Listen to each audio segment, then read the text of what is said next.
Morning. আজকে হলো মঙ্গলবার। এই সারা রাত ধরে বৃষ্টি হয়ে পুরো তো জল জমে গেছে। আর আজকে আমার মেয়েদের স্কুলও ছুটি দিয়ে দিয়েছে। এত জল জমেছে, প্রায় হাঁটুর কাছাকাছি জল। জানি না, এখন টিপটিপ বৃষ্টি হচ্ছে, এখন কি হবে জানি না। মেয়ে স্কুল ছুটি, একদিকে শান্তি। তো চলো চাটা খাই।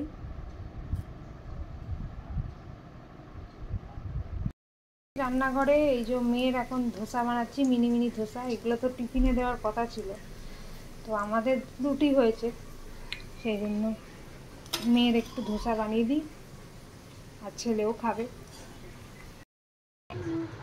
আমার নানু ধোসা খাচ্ছে। নানু ব্রেকফাস্ট নিয়ে বসে পড়েছি, রুটি, ছোলার ডাল আর মিষ্টি। যা বৃষ্টির ওয়েদারে বৃষ্টি দেখতে দেখতেই খাই ঘরে না বসে। চলো খেয়ে নিই। তো রান্নার দিদি এসেছিলো, আর বাকিরা কেউ আসতে পারেনি। যা বৃষ্টি, ঘরে জল ঢল ঢুকে গেছে। এখন কাজের দিদির জন্য অপেক্ষা করলাম, আসেনি। ঘরটা ঝাড় দেওয়া হয়ে গেছে। এখন এই ছেলে মেয়েদেরকে চান করালাম, এই যে খাচ্ছে। এখন খিচুড়ি বানিয়েছি, দাঁড়ান, এগুলো কিছু দেখারই সময় পাই। হ্যাঁ দেবো, পাঁপড় দেবো। পাঁপড় নিয়ে বসেছে, তার সঙ্গে এটাও খেতে হবে। মাংকি খেয়ে নেবে না হলে। মাংকি আয় তো, তোজোকে খেয়ে নে।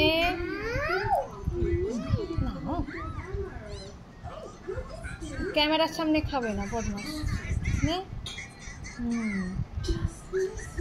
এইভাবে খাওয়াতে হবে। তো দিয়ে দিচ্ছি খিচুড়ি, ভেন্ডি ভাজা, পাঁপড় ভাজা। হ্যাপি, খাও। চামচ দিয়ে খাচ্ছ? গরম আছে কিন্তু। এখন আবার বৃষ্টি শুরু হয়ে গেছে। এই পুজোর আগে এরকম বৃষ্টি হলে ভাল লাগে? হ্যাঁ, এই সারা রাত জল জমে বৃষ্টি হলো, আবার বৃষ্টি পড়ছে কন্টিনিউ। এতক্ষণ টিপটিপ, এখন আবার ঝমঝমে বৃষ্টি। এই পুজোর আগে প্যান্ডেলগুলোর অবস্থা খারাপ হয়ে যাচ্ছে। বিরক্তিই দেখুন। লাঞ্চ মেনু সিম্পল, খিচুড়ি, একটু আলু পোস্ত করতে বলেছিলাম। আমার শ্বশুর বাড়িতে আলু পোস্ত খায়, বেগুন ভাজা আর এই টমেটো চাট। তো লাঞ্চ করতে বসে গেছি, সব কাজকর্ম সেরে নিয়ে এখন বসলাম। চলো খেয়ে নিই। চলে এসেছি রান্নাঘরে। গুড আফটারনুন সবাইকে। আজকে চা বানাচ্ছি বিকেলবেলাও। তো চলো চাটা বানাই, তারপর আবার তোমাদের সাথে চা নিয়ে দেখা হচ্ছে। চায়ের জল ফুটে গেছে, এরপর চা পাতা দেবো।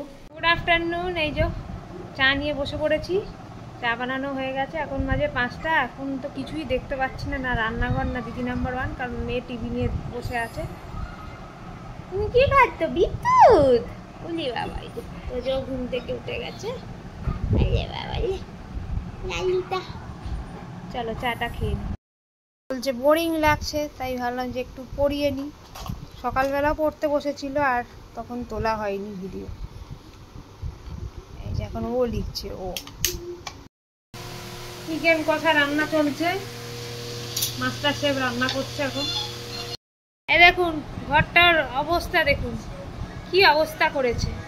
একজন ফোন নিয়ে বসে আছে, কালকে স্কুল নেই, ছুটি বৃষ্টির জন্য।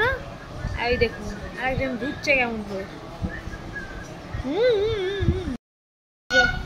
দিদিভাইয়ের প্রসাদ না খেলে চলে না একজনে। ও এটা, চিকেনটা একটু ছাড়িয়ে দাও। এতক্ষণ আমার হাতে খেলো তোজো, আবার দিদিভাইয়ের থেকে খেতে হবে। ওকে একটা বাটি এনে দে, বাটি। এবার দুজনে একসাথে অনেকদিন বাদে ডিনার করতে বসলাম।